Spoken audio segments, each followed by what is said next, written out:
Welcome back to another episode of Musa and Friends. And today's episode, how should I introduce you? Aliyah Truth. Aliyah Truth? Yeah. And in this show, we always start with one fundamental question. Who is Aliyah Truth? Who is Aliyah Truth? Aliyah Yeah. Truth is a work in progress. A work in progress. A work in progress and a light. Work in progress and a light. Yes. Explain more on work in progress. Like, where are we? Where are we going? Where are we at? Okay. Where are we? So I want to say I'm at this stage of my life. I'm on a healing journey. Okay. Doing the work to heal from past traumas in order to be in a better place today. Yeah. And going forward. Uh-huh. And I think I'm doing really good with it so far. All right. I think I'm at the best stage of my life now than I've ever been, like being the most comfortable with who I am in regards to my level of self-love and confidence and faith and all of these things is the strongest now than it's ever been in my life. Yeah. So I take that as a sign that I'm on the right path. And what was the rest of your question? Where are we at? Where are we going? And where was the other one? Also, in regards to who is Aliyah Truth, Yeah. I'm a sister. I'm a daughter. Uh-huh. I am an auntie. An auntie. Of lots of nieces and nephews. Huh? I'm a friend, and I'm a poet. And a poet. I am. All those titles. I'm sorry? All those titles. Yeah. A lot of different hats to wear. Yeah. Yes. A lot of different hats to wear. And as a poet, lately, over this past year, I want to think, things have been going very well. So I'm very, very happy about where I'm at right now. Okay. Speaking of poetry, I like to say, like, I've hosted one of your shows. Thank you so much for giving me that opportunity. It's one of my favorite poetry shows. Amazing. Thank you. Yeah, exactly when you told me, like, to bring you the crown. Oh. I didn't know that was going to happen at the show, but I was like, you know what? Let's do it. When you give Moses the stage, I always try to do my best. That was a moment. Thank you for hosting the show. Yeah. That's why I was calling you Moses, the hostess with the mostest. Most. It actually stuck in my head. I'm telling you, I still have it's perfect. It rhymes and everything. Yeah, Moses, the hostess with the mostest. Yeah. Wow. Right? I'm going to keep it. I'm actually keeping it. Keep it because you were an amazing host. Oh, you had the you so vibe, much. the energy, like, you really brought what we were looking for. And I think it was on short notice that we asked you to be the host. Yeah. Me and my sister in poetry, Shakoy, Big up aka Need Some Koi. Yeah. Yes. And that night was amazing. Came out even better than we expected. And The Crown was something that I had envisioned in my mind for many years in regards to that poem. That poem is called Queen. Yeah. And my vision was to do a video where that would include myself and my sisters and my mom, which would have been probably hard to convince her. Yeah. And I wanted us all to be wearing crowns in the video. Okay. But the video hasn't happened yet. Will it happen? Possibly. Hasn't happened yet. But that night I was able to kind of bring it to life live and direct with your help. Oh, that thank was you so like, much. yeah, that was amazing. So what got you into poetry? How did you know, like, you have this passion for poetry? And how did it start? Like, the first steps in poetry? So I have to take it way back. Yeah. So I always used to write, like from a child, from what I can remember, I was always writing like a lot. And going into high school, college, I started to write poems about guys who like hurt me. Like, I think maybe a lot of poets start that way. Yeah. But I would only share it with my friends. Yeah. So I want to say in college, I would share with my friends these poems that I was writing. And one of my friends at the time, she was like, Aliyah, these are really good. Yeah. There's a show. I'm originally from Montreal. Yeah. So you speak French? I do. Oui, je parle français. Bonjour. Je suis parfaitement bilingue. That's it for me.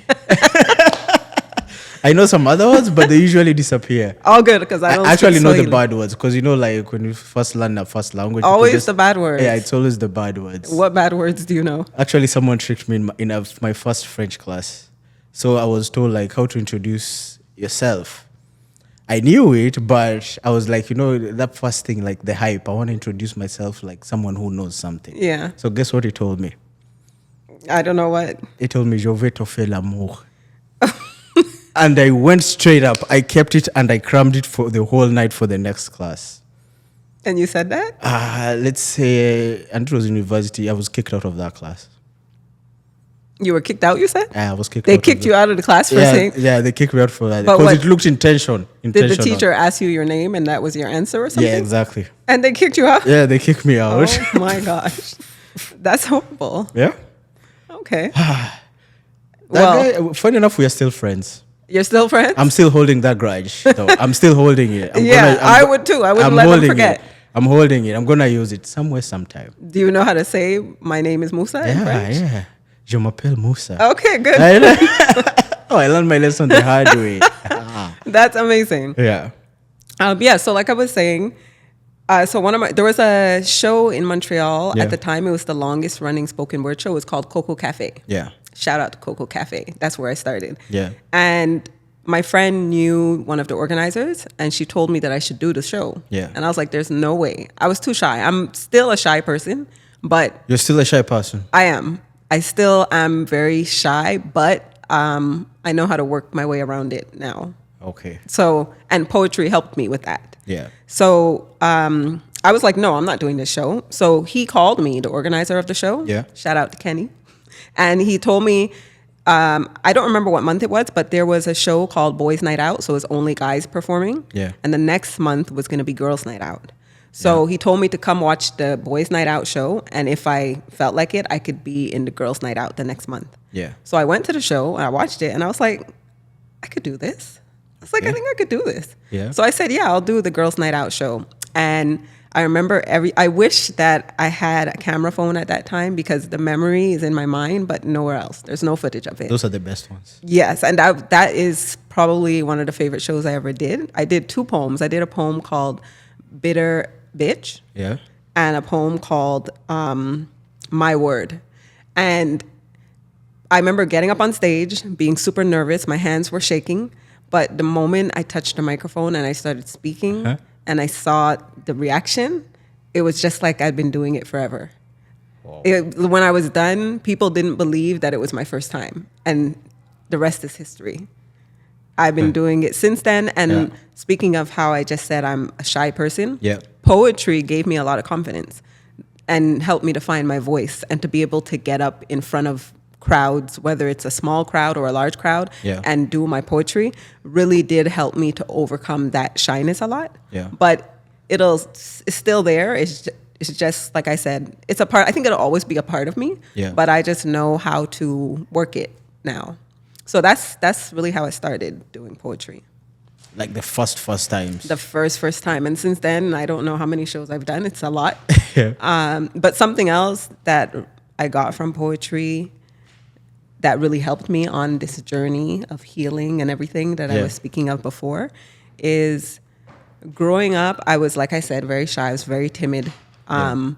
If I had to speak in front of people, like in high school, we have to do oral presentations. Yeah. Like I would literally shake and tremble and my voice. I would be so nervous to do it. And also, I would let people walk all over me a lot.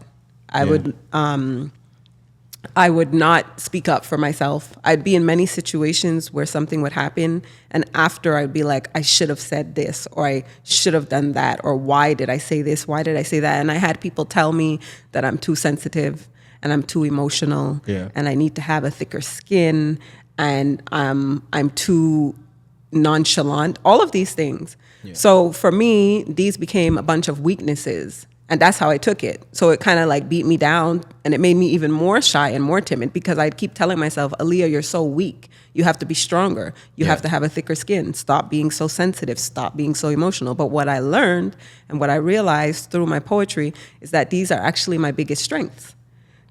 Being sensitive, being emotional, being sensitive and emotional. I'm very sensitive. I'm very emotional. But these are not weaknesses. They're strengths. Yeah. And I've been able to channel that through my poetry, to take all these emotions and sensitivity and put it into my poetry. And I think that's a big part of what makes it resonate so well with people, is the vulnerability, and that a lot of people can relate to that. Sensitivity and emotions are human nature. Exactly. They can't be weaknesses. No. So that's something that I learned, and now I fully embody that. I embrace it now. I will say it. I am sensitive and I am emotional, and there's nothing wrong with that. Wow. What would you say is your niche of poetry? What do you mean? Like, is it, let's say, like love-based, I get you. revolutionary-based? I got you. I would say my poetry revolves mainly around self-love, healing, faith, and pro-blackness. Pro-blackness. Yeah. Those themes come up a lot in my poetry. Most of my poetry is very much based on my own life experiences or what I've seen people around me, their experiences. And yeah, so that would be what my poetry revolves around. Don't get me wrong. Like right now I'm working on a poem about Carnival, which... Carnival, like Caribbean Carnival? Yeah, like the history. Festival, the history, okay. Exactly, the history of it, like everything with in the Caribbean, but also bringing in Latin America. Yeah. I'm working on that for an event that I have on the 25th of July. So it's like a soca poetry? I guess I wouldn't necessarily say it's a soca poetry, but it just speaks, that's the topic that I was asked to write about. So even though my poetry revolves around those 4 themes that I just mentioned, I can also step outside of that and pretty much write about anything. You just have to let me know. Like what I've been doing a lot lately with my poetry career is being hired to write custom poems for specific events. So I will sit down. That can be done too? Yeah. Like writing poetry, like customizing it to an event. Oh, yeah. That's a thing? Like I will sit down with, let's say with you. Yeah. Let's say you want to do a poem about your podcast. Exactly. We'll sit down and you'll tell me everything that you want in the poem. Okay. And then I'll go back and I will do the rest. Oh, so that's what I'm doing with this carnival. So even though my poetry revolves around those 4 themes, I can just tell me what you want and I can curate it for you. I'm already getting ideas. I didn't really know even this can be done. Oh yeah, definitely. I'm sure I'm not the only one who does it, but it's something that I've always wanted to. I've done it before. I've done it like it's even way back when I first started. Yeah. But lately, a lot of people have been coming to me for that. Yeah. So I've really been honing in on that skill, and it's been very rewarding. I really enjoy it. Wow. I'm already thinking like how I'm going to start selling poetry to weddings. I've done weddings, birthday parties, retirement parties. I did one funeral, which was different, of course, for obvious reasons. Also poetry in funeral? Yeah. Wow. That's interesting avenue to go to. Yeah, well, I was actually surprised when it was a friend of mine who approached me. One of his friends passed away. Yeah. And I didn't know the person. Mm-hmm. And he asked me to write a poem about this person. So we sat down. Yeah. And also the girlfriend of the brother who passed away. Yeah. And they told me everything about him, and I put it together. Okay. It was different. Definitely, I've never done something like it since then. But I never knew like art had so much avenues to go to. Because personally, I thought that poetry was just like you go perform and that's it. I never know you could custom make it like match now. Custom make everything now. Absolutely. There's so much, because they say art is life. Yeah. Poetry, for me, poetry is art. Poetry is life. Yeah. Like honestly, you can find poetry in everything.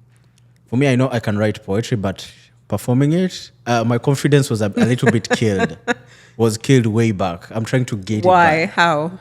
Like in high school when you get emotional, I wrote my poem. I went and I read it to a girl and she said no. So I kept myself into just the writing part. Oh, no. Performing, I'm still trying to fight it. Oh, but you write poetry? Yeah. What? I can write poetry. Oh. I've even tried to perform some. So you could have been on our open mic that night. It's something I've been wanting to do actually, but I just haven't got my act together yet. Okay. In I due really time. want to. But I'm really into like spoken word, like 100%. Amazing. If I had known, Yeah. I would have probably called you out that night. Or put some pressure on you. But no, I wouldn't have pressured you because you have to do it in your own time. But you should definitely, I have some few lines though still. You wanted to let me hear something? Let me see if I can remember. Actually, I can remember the actual poem. This is how it went. It was a girl, you're a killer, like shots of tequila, sweet like vanilla, and smooth like a cappella. Oh, Yeah, it wasn't done yet, but I think that was the first part of it. and she rejected your poem? Oh, big time. She said no. Oh, big time. She didn't know nothing. Huh? She didn't know nothing. Oh, trust me, it was a 1 week of sitting and sulking and like all this trouble. Oh, no, and then you had to go to school and see her every day. Oh, I was hanging out around in the library just looking for those words, trying to just figure out some things. Because that's when I got into literature. Okay. Because in my last years of high school, I was so much into literature and history. Okay. So we got introduced into like things like Shakespeare, Okay. all that kind of stuff. I didn't like it because from an African perspective, it didn't make sense to me. Okay. I get that. I wanted to write poetry in the way things I understand. Those things of Shakespeare, thou stuff. Oh, to me, it was like rocket science. I was like, nah, it's not mine. But it kind of helped me a bit, but Yeah. I'm going to get there. Yeah, and you put your own style onto it. Actually, I'm going to finish that poem. That was some good lines there. That was some good lines. Oh, it took weeks to write it down. It took weeks. Oh, but it's the thought behind it. Where is this girl now? Where is this girl now? Where is she? To be honest, I don't know. You don't know? Sis, you messed up. Not you. And what grade were you in, or how old were you at that time? I think I was either 16 or 17. Writing love poems. Yeah. Look at that. Yeah. Actually, I have like a catalog of stuff which I write, but that one is the one which I've actually been able to memorize easily. And you still remember it? I still remember After, yeah. because it came with some emotional damage. Oh, no. That's why. That's why. The emotional damage. I'm sorry. But it's okay. You could bring it back. Like the first time you do an open mic, you should do that poem. You should tell the story you just told me and do that poem. Actually, I'm going to do it. It will be a hit. You know the worst part about it? I did it in public. Oh, there was people watching? Yeah, there's people watching. Oh, wow. Oh, trust me. You were brave. I'm brave. Usually when I want something, I go for it. Good. But this one was like, yeah. When we were going back to the dorm, trust me, 1 week all the guys were just laughing. Oh. Everyone was laughing at me like, yeah, Moses the poet. But you see, Moses, the hostess with the mostest, and the poet. Exactly. Okay. But I actually don't even regret that situation. I'm actually happy that it happened. You shouldn't regret it. I think that's a beautiful memory to have, even though in the time. Yeah, in the time. But still, the fact that you wrote it, you did research, you wrote it, and you actually presented it to her in front of people. Yeah. That's It's actually like, after some time, I got like, when I just finished high school, I got obsessed with literature. Mm-hmm.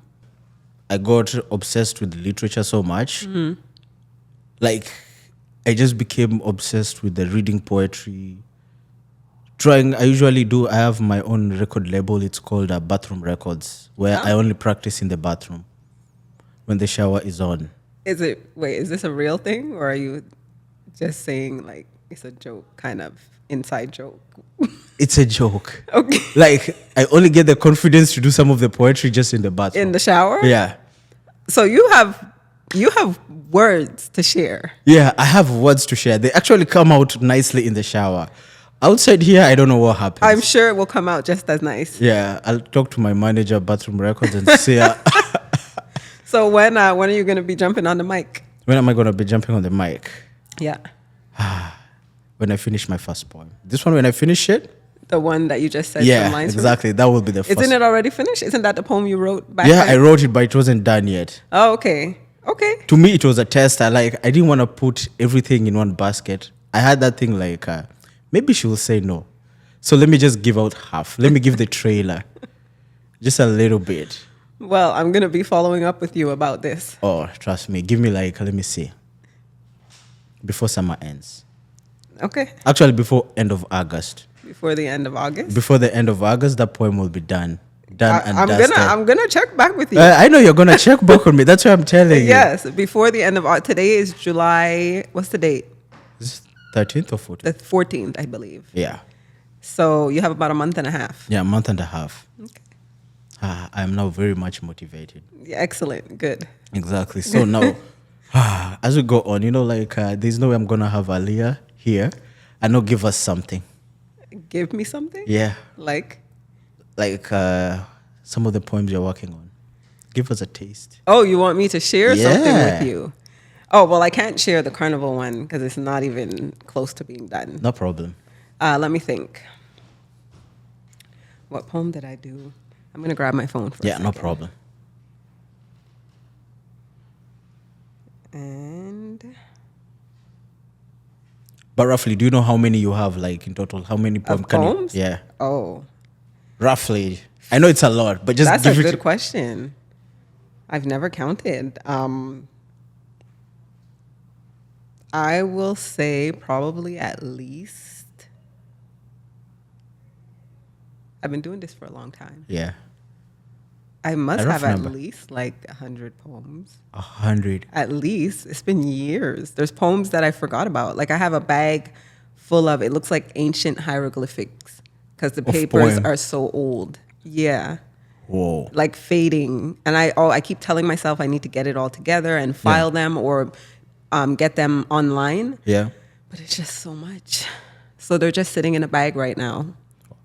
Actually, thinking of being a poet, like you see, like other forms of art, I've never seen a poet like you guys having like YouTube channels and stuff. There's a lot of poets that do. I don't. I'm not very good with social media. I'm horrible. I really have to get better, like with creating content and posting consistently. Yeah.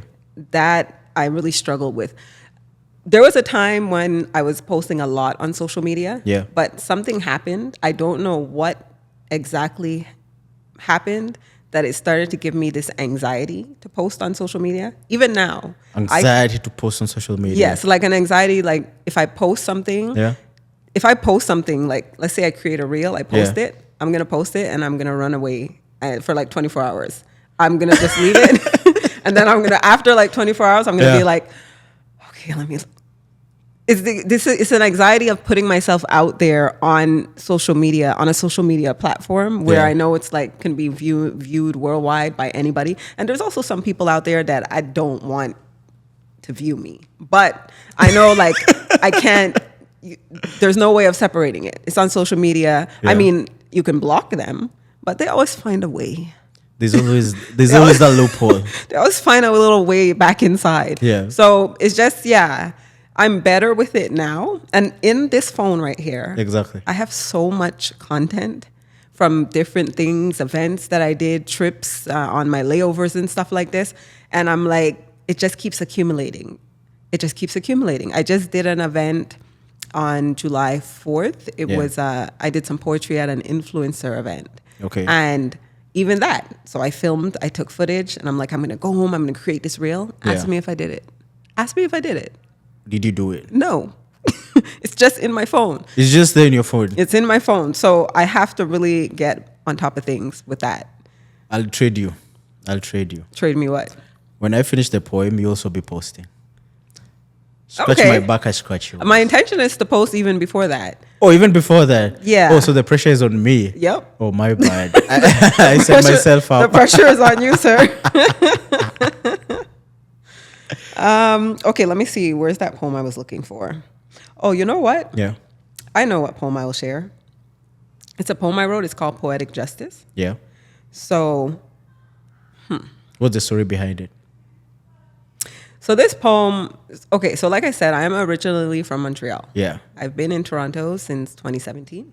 Okay. But when I left Montreal all the way up to the end of 2022, I want to say, I had stopped writing and doing my poetry. Yeah. Part of it was lack of inspiration, and part of it was just like the transition from Montreal to Toronto. It took me a little while to get it together. Yeah. So I want to say, around the end, I think it was the end of 2022, I started putting myself back out there, doing open mics, because no one in Toronto knew I existed. I'm like, how am I supposed to get myself out there if nobody knows who I am? Yeah. So I started going out to open mics. And through that, that's how I met Shakoi, actually. Okay, yeah. It was at an open mic where I went by myself and she went by herself. And we looked at each other at the end and I was like, sis. And she was like, sis. And the rest is history. Yeah. But so I started doing a bunch of different open mics. And through that, I made different connections and people started calling me to book me for stuff. And now I'm where I am today. So this poem that I wrote called Poetic Justice, so I wrote it to the beat of Kendrick Lamar's song, Poetic Justice. Okay. And the inspiration behind it is that navigating the poetry and art scene in Toronto was very different than Montreal. Yeah. And the poem will explain more or delve more into it, but it was very different in regards to, like I said, navigating the scene and integrating myself into the poetry scene here. Yeah. There was good experiences and there was also bad experiences. And I'm not going to lie, at times I would get discouraged, but what I realize is that no matter what, I have to keep going because this is inside of me. It's a part of me that I really love and enjoy. So I can't allow negative experiences or other people's actions to throw me off track, right? Right. So that was the inspiration behind writing this poem, and it's called Poetic Justice. Okay. If you're gonna throw rocks, don't hide your hand. And if the kitchen's too hot, don't gaslight the can. I'll take the rocks that you throw and build me a dam. So when the gas can explodes, on 2 feet I will stand. Ooh.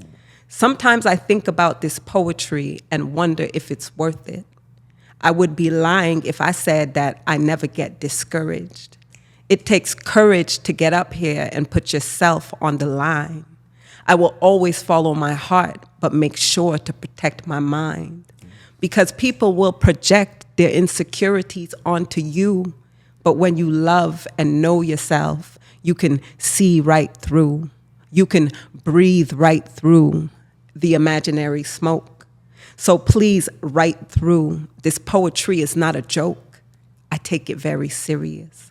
I'm not new to this, I'm true to this, and I know you might be curious. I know my light might make you furious, but don't you see your light too? Don't you see the way you shine when you put all that energy into you? I stay humble and take my time because truth ain't got nothing to prove. I ask Allah for his protection because Shaitan ain't got nothing to lose. So I make sure that I stay prayed up. Make sure my faith stays way up. I always use discernment because a lot of people, they are made up, claiming to be real but got a face full of clown makeup. That's why I set boundaries and try to stay consistent. Aliyah Truth bookings at gmail.com. Please speak to my assistant. Round here, we remain vigilant. We peep all the moves. So if I don't speak on it, rest assured it's because that's what I choose. I only move with integrity, stand on business in my shoes. Yeah, that's the way I'm stepping. The Black Roses Collective. Spoken word is what I do and poetry is what I'm repping. So to take it back to the beginning, yes, it's definitely worth it. Especially on the days when I feel the most discouraged. I gather all my courage and tell myself to keep on fighting. Because no matter what they say or do, Aliyah Truth will keep on writing. Poetic Justice. Oh.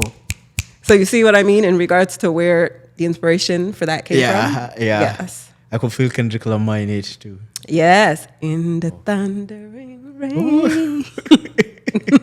Anytime.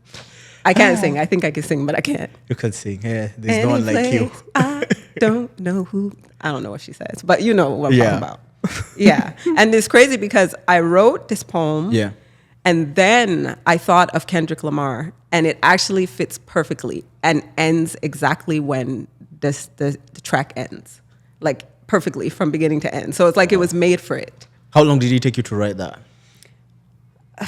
usually when I write, Yeah. I'll just sit down and go for like 2 or 3 hours straight and write the whole poem. 2-3 hours. Yeah. I'll write the Like whole... straight, you just like 2-3 hours. Yeah. Last night, just to tell you, I was up until 6 in the morning working on this Carnival poem because I'm struggling with it. 6 in the morning. Yes. I was up till 6, 8, but I started writing around, I want to say, I'm a night owl. I'm always up late. But 6 in the morning is kind of pushing it. Yeah. But last night I probably started writing around 2, and I was writing and I was getting stuck, and then I was putting it down and doing other stuff and coming back. So it was like 6 in the morning. I want to say I'm halfway done. Yeah. And because I had to like research the history of Carnival and also include the Latin American countries in it, along with the Caribbean countries. And I actually learned a lot about Carnival that I had no idea about. Tell us, like, what's one thing you learned that one of the someone things, from the Caribbean who's learning from it?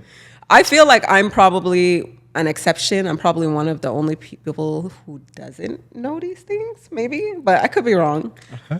I kind of knew this, but doing the research showed me more. So I'm going to start with ancient Egypt. So I learned that one of the first like carnival signs of carnival was in ancient Egypt. Really? They would have these festival celebrations to usher out the cold weather and welcome spring. So they were like getting rid of the cold spirits, as they would call it, so that they could be ready for summer, for what the summer season would bring. The way Caribana here is like, yo guys, winter is about to come, you guys prepare. No. So that was like really taking it back to where it kind of first started. But Caribana, or the Carnival as we know it, was influenced by French colonizers who settled in Trinidad. This was in the 18th century. Now, anyone who's watching this, understand that I just did this research, so if I'm wrong on anything, forgive me. But they settled in Trinidad in the 18th century, and they would have these masquerades, parties, and balls right leading up to the fasting of Lent. Like there's Mardi Gras, which is Fat Tuesday, and then Ash Wednesday, and I think then there's a fast that starts. Yeah. So they would have these balls and masquerades, and they would not allow the enslaved African people in Trinidad or wherever else to be a part of it. So we, as a people, as you know, as we are resilient, and we are able to turn lemons into lemonade. We said, okay, you're not gonna let us be a part of it, so we are gonna put our own spin on it. And yes, so it became like a celebration of rebellion and defiance of the slaves, of the enslaved Africans, I should say. I don't like to call them slaves because they're not slaves. So the enslaved Africans would even do things that were mimicking and mocking the colonizers and the realities of the society that they were living in. Carnival was very political and very social. Even the costumes that they would create would be costumes that was mimicking and mocking people in the society. And then something called Pretty Mass started. I think that was in the 1960s or 70s. Pretty Mass is what we see today. The sexy costumes. Oh, that came in later. Yes, and part of that was to distract from the political side so that people wouldn't be waking up to what's really going on and speaking up about it. So Pretty Mass, from what I understand, was kind of like a distraction. But the essence of Carnival is, it's a celebration of defiance and a rebellion of the enslaved Africans when they would not allow them to be a part of their festival. So the word masquerade, that's where playing mass comes from. Have you heard playing mass before? Playing mass when you put on a costume, you're a part of one of the mass bands. So the trucks on the road, you pay and you get the costume. There's different levels, like the big queen costume, I guess, and then like the less extravagant ones. So playing mass is that, when you are part of a mass band and you have a costume and you're in the road with the trucks dancing. So they would have masquerades, so we play mass. This is the way we took it and made it our own. Oh, that's a history lesson right there. I didn't know all that. I didn't know all of this either. I kind of knew, but I didn't know really how it goes. And what else did I come across? So in regards to the Latin American countries, even like Brazil has the biggest carnival in the world. Like I believe over 2 million people every year. In one carnival? In Rio de Janeiro, Brazil. It's the biggest in the world. I thought it was Trinidad. It's not. It's Brazil. Yes, and even Notting Hill Carnival in London, UK, is also one of the biggest carnivals. I've been to that. You've been to that one? I've been to that, and it's a lot of people. It can be overwhelming. If you don't like crowds, don't go, because it even can be scary at times. Like at points where you're like a sardine in a can. There's nowhere to go. So if something happens, like there's nowhere to go. There's nowhere to go. You're right there. You're in the middle, in the thick of it, and there's people everywhere. And it's just like moving along. So the Latin American carnival also was Portuguese colonizers who came in and enforced Roman Catholic religion on them. And carnival in Latin America, well, I'll say Brazil, is a fusion of the Roman Catholicism and West African heritage that they merged together. And in the Caribbean, the carnival music is soca. Yeah. In Brazil, it's samba. Yeah, samba, then there's soca. Yes. Soca is Caribbean. Yes. Then samba, Brazilian. Yes. So I learned that. But in essence, all of them, like Jamaica, Brazil, Trinidad, Barbados, Guyana, even Mardi Gras in New Orleans, all of them from what I understand from my research that I've done, the essence of it is an act of defiance and rebellion infused in this celebration.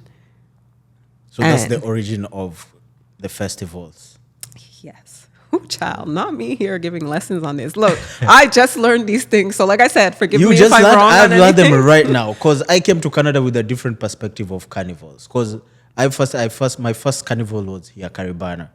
Before that, the word carnival didn't even exist. So in Kenya or in other countries in Africa, there's nothing like carnival? In Kenya, there's no carnival, like not that I know of. Maybe now they're trying to get into, but when I was back there was no carnivals. There was no? I wonder. Is there anything like that you guys have similar to a carnival? Similar to a carnival, usually like the biggest ones are usually the Independence Days.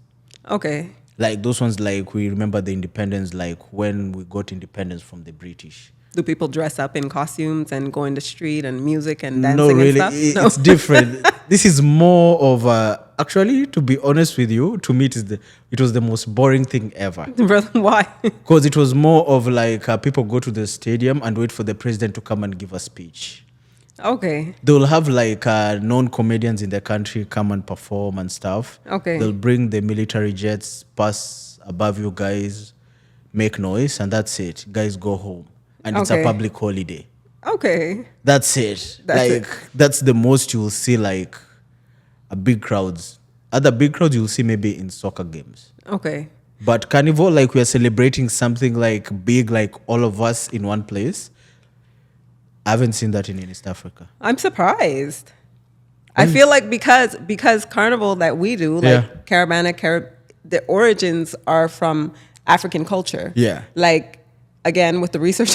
The research I was doing, the enslaved Africans, let's say in Trinidad, they brought like the dance and the music and stuff from Africa that they learned in their homeland. Yeah. And it was brought to Trinidad, and I guess then it evolved into soca music and stuff like this. Yeah. So I get that's why I'm surprised, because even in Brazil, the West African heritage influences the carnival that they have in Brazil. Yeah. And that spirit, I feel like it's that African spirit that comes out in it. So I wonder, there has to be an African country that has something like this. There has to be, but the only problem with, especially like East Africa, we don't know much before colonialism. We know most of our history is colonialism and above. Okay. Gotcha. Before colonialism, we have little knowledge. We don't have that much. Okay. Because in African tradition, everything was being passed by word of mouth. It wasn't like writing in books. Maybe if you go to Egypt and the sides of Kush, they're the ones who do those hieroglyphics and the pyramids. Okay. But these other sides of Africa, it was all just by word of mouth. That's where the griots come in, right? The exactly. Storytellers. Yeah, exactly. Sorry. In high school, because you asked me how I started poetry, but actually I have to take it back. Okay, take it back. In high school, there was a teacher, Mr. Blackman. He was a Trini Mr. Blackman. Man. Yes. His name is Blackman. Mr. Blackman, yes. And he was a straight up black man. He embodied his name to the T. He passed away, but he has a special place in my heart. Yeah. Mr. Blackman, he was very hard on us black students, but it was because he loved us. Yeah. He would speak in front of the class. He would be like, he would speak to the whole class, and then he would speak just to us. And he'd say, you black students, you guys can't. And he had this big belly, and he'd always rest his hands on his belly.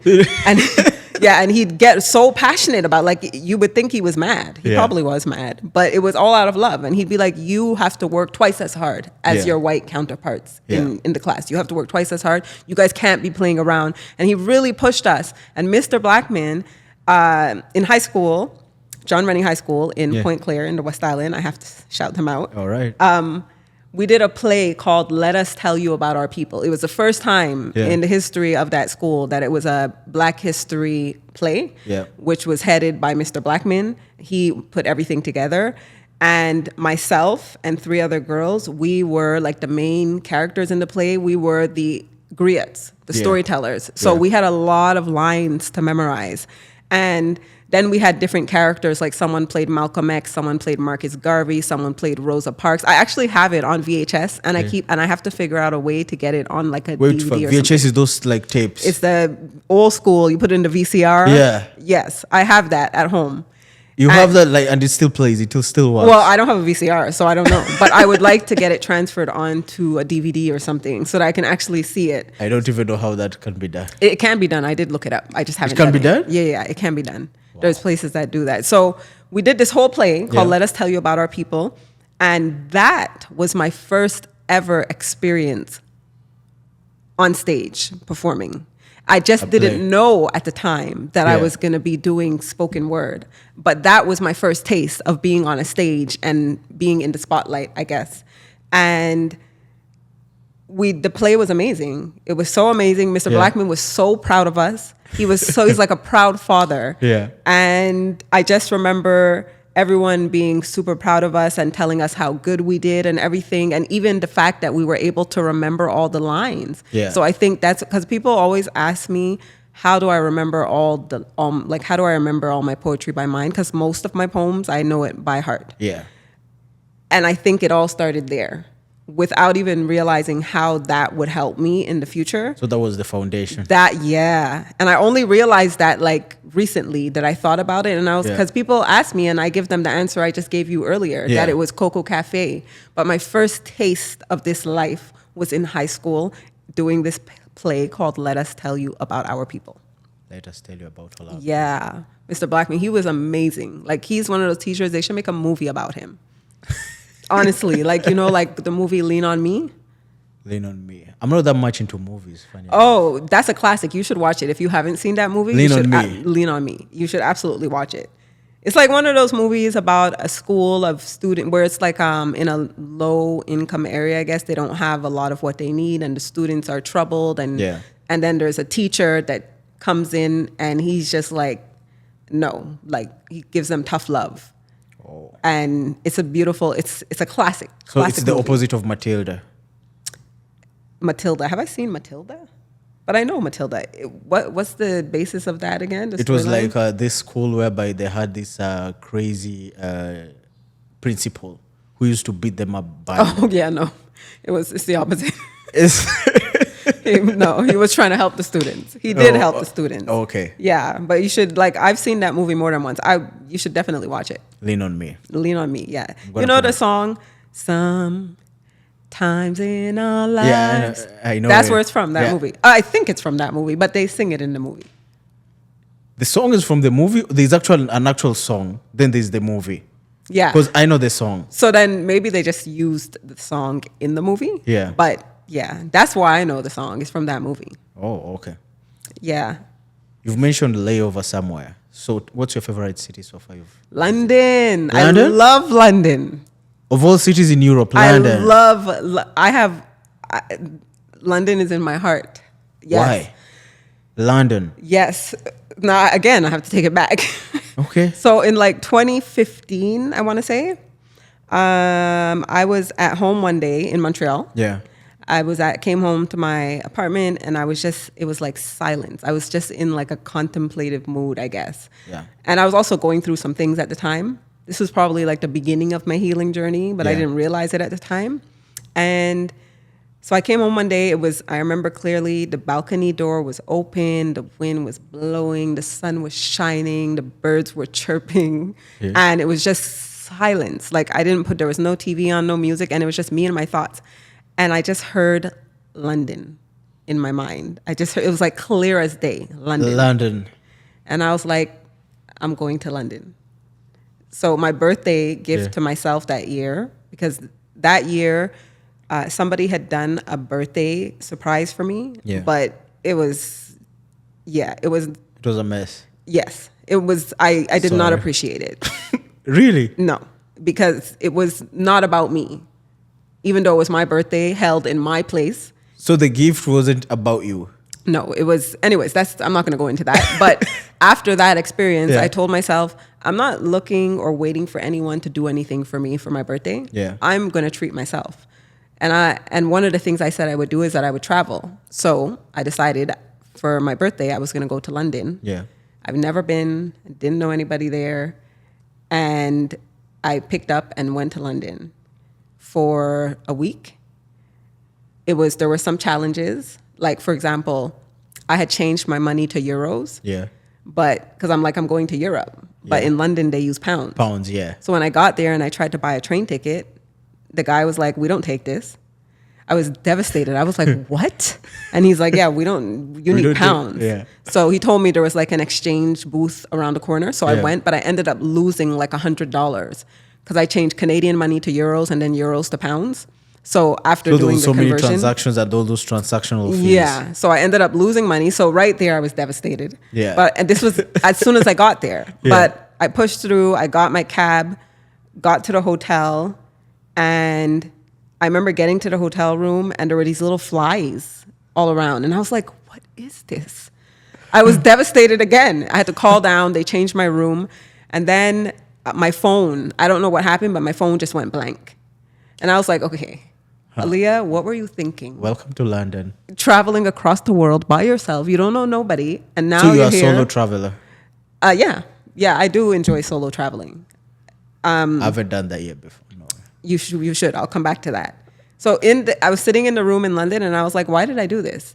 And I was so discouraged that I told myself, I'm not going anywhere. I'm going to stay in this hotel for the next week and then I'm going to go home. And I went to sleep like that. I curled up on the bed and I went to sleep. By the time I woke up, I had like a new energy and I was like, girl, you are not about to stay in this hotel. You did not travel across the country, across the world. Just to stay in the hotel. Exactly. Yeah. So the first thing I did, I went and I ended up finding this little like shisha bar. Yeah. Where it was the World Cup that time. And they were watching the World Cup. So I went, I got my shisha and I was watching the World Cup with the locals. And then the rest of the trip was amazing.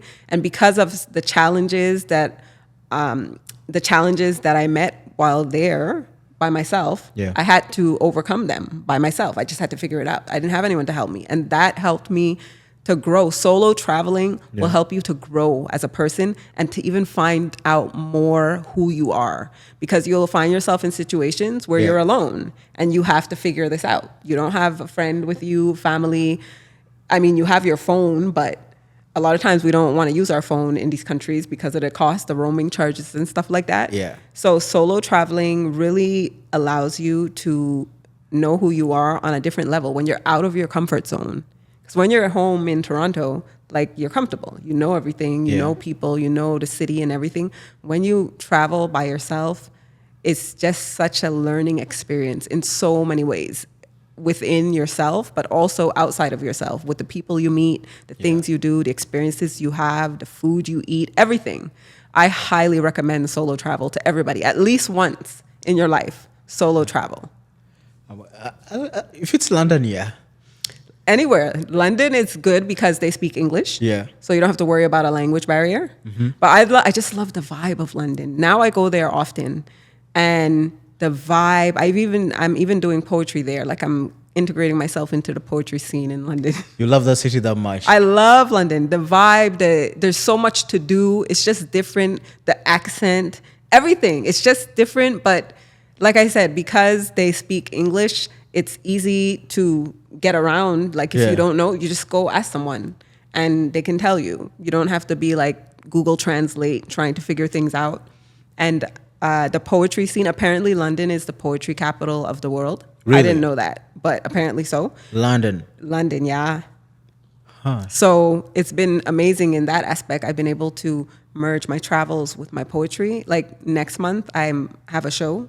No, sorry, not next month. This month. This month, yeah. July 21st. I'm booked for a show in London. It's not my first one. I did one, I think it was last month. I've done multiple open mics there. Yeah. The podcast is that I told you. I have another one. It's in London, but it's in next London. month. Wow, so you're doing a podcast in Toronto? Yeah, and in then London. you're going to do a podcast in London? Yes. Huh, interesting. Can I fit in your suitcase? Hey, just get me out of this Toronto for a while. You do need to. When's the last time you traveled?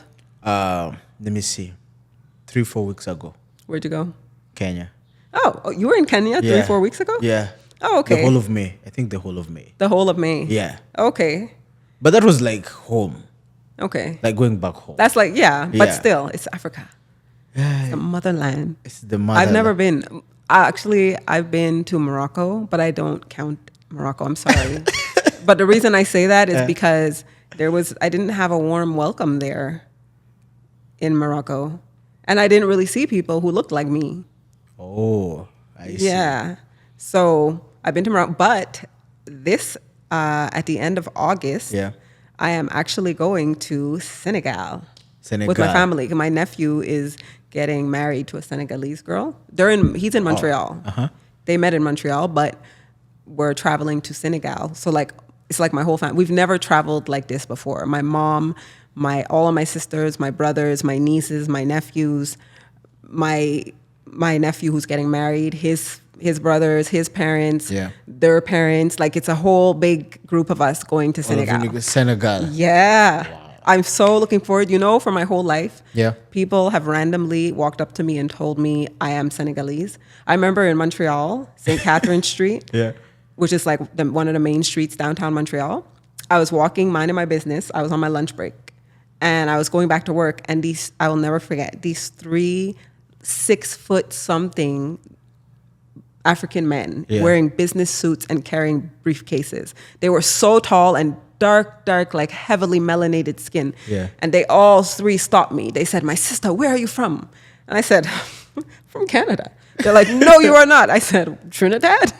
"No, Barbados." "No, you are from Africa. You are from Senegal." They told me I am from Senegal. And I said, "Okay, I am from Senegal." And multiple people over the years have told me my height, my complexion, my features. They're like, you have to. So I am convinced that my ancestors are from Senegal, and I'm gonna go find my roots when I go on this trip. Do you know the biggest weakness for Africans? What? Other people, like other black people, they can try to say like you are from Senegal, but from someone who's grown up in Africa, we can never know someone else, another black person. We can never pinpoint you where you're from. Where you're from? We see when you're in Africa, we're all black. That's the thing. You can be wherever. I feel like we're gonna blend right in. But I'll give you a secret though. For Africans, this is gonna piss off so many East Africans right now. Oh boy! The bigger the forehead, more likely East African. You're on your own. You're on your own. I'm not. East Africans, we have the forehead. All of us. Well, I have a big forehead. Yeah. It's covered right now, and it's gonna stay covered. I'm not. Yeah. So basically, now we can say you're East African. So it's either Senegalese or East African, but mostly East Africans. It's called usually the joke, the forehead kingdom. Wow. Yeah. It's not the first time I've heard that. I will say that. Yeah, because most people, when they see me, they'll be like, they only have 3 guesses. You're either from Kenya, Uganda, or Tanzania. Oh, they tell you that right away? Right away. And that's it. I'm like, you know what? It is what it is. My features have already sold me. But I like the fact that our features can actually determine where we're from. You can just look at someone and be like, yeah. So that's why I'm convinced the amount of people who have told me this, that I'm like, okay, I accept it. I'm going to Senegal to find my roots. And the tallest are South Sudan. South Sudan, yeah. South Sudan or a bit of Rwanda and Congo. Yeah. The the Tutsi. The tooth. Ah, Yeah. yes, Very you're right. tall. Very, very, very tall. Yeah. Those, and which other feature? Very aggressive South Africans. Very aggressive. Very aggressive. Very, very, very aggressive. South Africans and Kenyans, we take the most aggressive Africans. Really? Yeah. I did not know that. Oh, very aggressive. It's just the nature of like Kenya and South Africa, like Johannesburg and Nairobi, very tough cities. Oh, So Johannesburg, I've heard. Yeah. Nairobi, Johannesburg, very, very tough cities. So if you're not aggressive, that city will step on you. It will eat you up. It will eat you up. So it's our nature to be aggressive. See, are you aggressive? I'm Because not I find you're very gentle and kind. Do you have this aggressive side too that you're just not showing?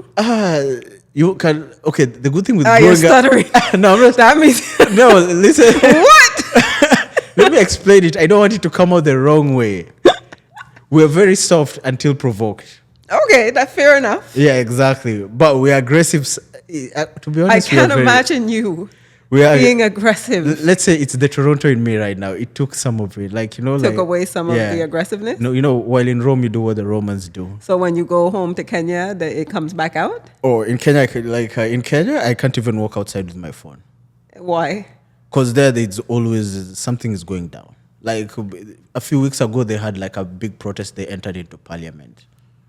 Really? Yeah. We actually forced the president to sack the whole cabinet. That's what I'm telling you. Kenyans were very aggressive. Okay. Very, Good to know. especially if we are more than two.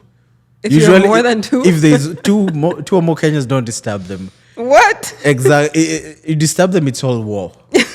It's basically, there's this thing when you grow back, like there in elementary school, we always have like, while you're in class, Yeah. we always create like small groups. Like you guys will take over. Like when you watch, when you grow up like watching TV, there are those who like boxing, there are those who...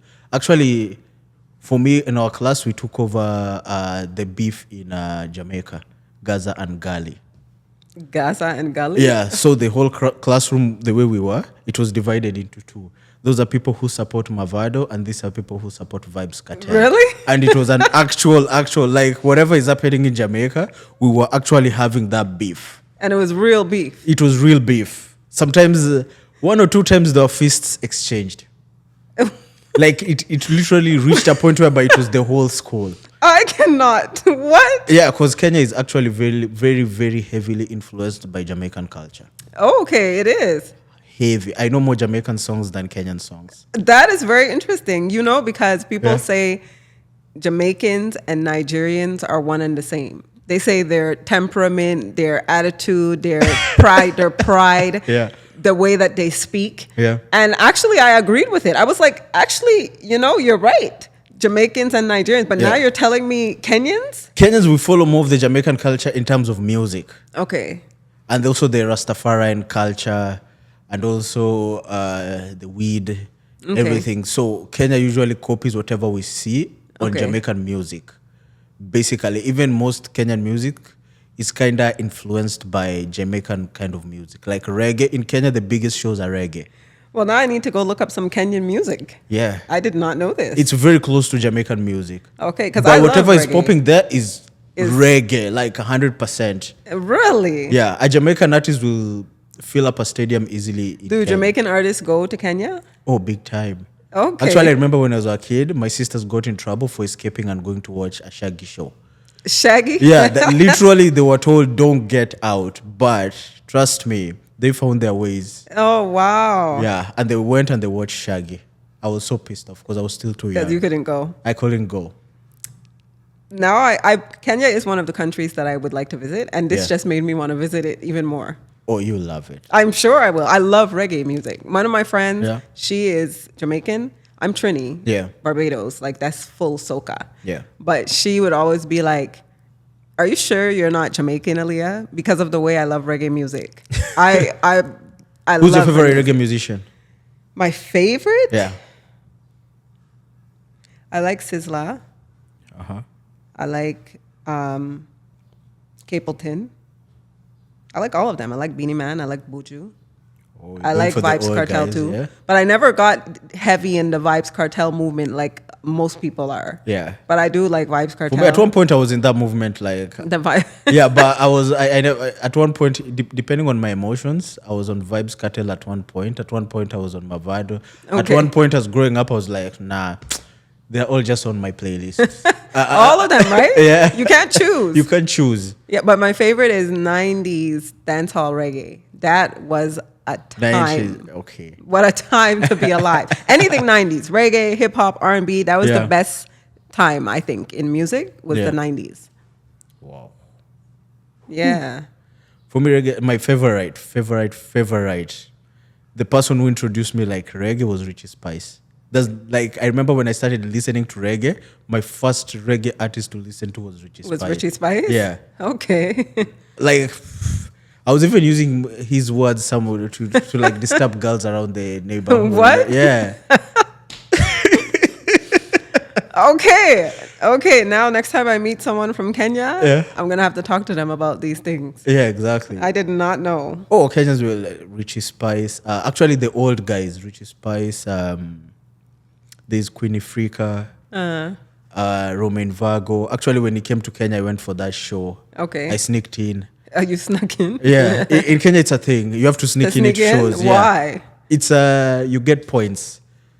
If you're sneaking into a show, it's like you have an Like, yeah, honor. you earn stripes? Yeah, like What are you telling me? it's just the aggressive nature. Like, we'll have the ticket and everything, but we just want to sneak. Even with the ticket, Even with the you will ticket, still sneak in. we just want to like. Oh. In Kenya, it's a reggae thing. It's a reggae thing. First of all, we have to wear Clarks. Actually, it's a Oh, thing. you know the Clarks. Yeah, Yes. there's no way you're going to a reggae show with no Without Clark. the Clarks, I cannot. And in Kenya, the reggae shows, sometimes it will end up with some bit of violence. That's why the Clarks come in handy. If anything happens, your shoes got you. With the Clark? Yeah, with the Clarks. Oh, Clarks is a thing. Do you own a pair of Clarks? 3. 3? I have some too, actually. Yeah. But I have them, they're like monuments. They're just sitting there since years. I have one is a salmon color. Yeah. And the other one is like a forest green. And they're just there. I have 2 of the Wallaby. I've never worn them. They're I just love them so much. They're just like, if I wake up, I want to see my Wallaby Clarks. Then I have my Safari Clarks. Those ones are the ones which I take everywhere. the safari Clarks. I don't even know which ones those are. The ones I know are the Wallabies. That's the ones I have. They're Safari Clarks because the Safari Clarks, actually, the inspiration comes from Kenya. Oh. Safari boots, because we are the ones who have mostly safaris. So Go and see lions. so that culture really is like mixed in the It's Kenyan mixed and in, the yeah. Jamaican culture. I never knew that. But in Kenya, to go to a reggae, you just have your Clarks and anything with Jamaican flags or anything. So you guys don't even take your Kenyan flag? Nah. So Clarks and a Jamaican flag. Yeah. So if you go to a reggae concert Yeah. in Kenya and you are not wearing Clarks, people gonna look at you funny? They tell you you're naked. What? Yeah, exactly. What? Yeah, they tell you you're naked. You're in the wrong place. I cannot. Yeah, trust me. And there are spots which are known. Actually, I don't know, but there used to be a place called K1. It was like, actually in Kenya, Nairobi is itself. All clubs, it's reggae music on Thursdays. Thursdays it's just reggae? Thursdays is just reggae. Okay, you have convinced me. Yeah. My next country to go to in Africa yeah. is Kenya. Oh, trust me, they even have jack chicken. It's not like Jamaican jack chicken. Is it better or is this the Kenyan version? Why are you like, okay. Because the Kenyan version really caused me trouble a bit. Because you either find someone who knows how to do it too good, or it's the opposite. Oh, okay. So where we went, it was the opposite. It was the opposite. It was the opposite. What was missing? The spice? Either the spice was too much. It was too hot? Too hot. Yeah, I don't like too spicy food. It was the one whereby I was just drinking cold water. Okay, so you couldn't really enjoy it. You know, you can feel even the pepper like on the Yeah, throat. no, I can't do like, that. I can't. It makes your nose run and you start sweating. And Until your tongue gets burning, Oh, your yeah. lips are... You can't even enjoy the food like that. I don't know how people... I know people who like that. They Yeah. like their food to be that hot. I can't do it. Wow. No. So as we finalize, any final words to your fans? Tell us where to find To my Aliyah. fans? Yeah. You can find me on Instagram. Like I said, I'm not You'll very be good with posting social more? media, but I will be doing better. So on Instagram at Aliyah Truth Poetry. Yeah. And that's about it. Other than that, if you know me, you know how else to reach me. You could call me, you could email me. If you want to book me, that's AliyahTruthBookings@gmail.com. Yeah. For anything, any type of event, custom poetry, weddings, birthdays, retirement parties, Basically anything. everything. Yes, you can book me for that, or you can book me just for regular shows. Yeah. Again, at AliyahTruthBookings@gmail.com. You can find that on my Instagram. And any final words? I would say to just stay true to you. Straight. No matter what happens in life, what you go through, the people you come across, because it's so easy to get confused. It's so easy to get thrown off of track by the things that we go through and the people that we meet. Yeah. So just always stay true to yourself. Always, always. That's like one of the biggest lessons that I've learned, is to always stay true to who I am with integrity, and not let outside experiences or other people's actions change who I am. I'm always going to be me. Yeah. And I like who I am. I love who I am. Yeah. Self-love is the best love. So yes, stay true to you, and yeah, that's my final words. Wow. Thank you so much for gracing. Thank our you. studio. This was a pretty good conversation. You're welcome. Yeah, I enjoyed this. Thank you for having me You're on welcome. Moses and Friends, you said? Yeah, exactly. Moses, the hostess with the mostest, right here, and the Yeah. poet too. End of August, he's going to be dropping his first poem. Exactly. I'm going to be following up with him on that. Yeah. You guys should too. Putting me on the spot. Yep. I will not disappoint. You give me the stage, I'll work on it. Yes, I think you should say those lines one more time. One more time? Yeah. Okay. Girl, you're a killer. Like shots of tequila. Smooth like vanilla and sweet like a cappella. Hey. Okay, Moses the poet. I don't know if they're ready. Yeah? I don't know if they're ready for that. We'll see. Okay. But I don't think they're ready. I don't think so either. Yeah. That's some smooth lines you got. All right, folks. That's it. Moses and Aliyah Truth. Signing off. Signing off. Thanks, Moses. Thanks for having me. You're welcome. Peace.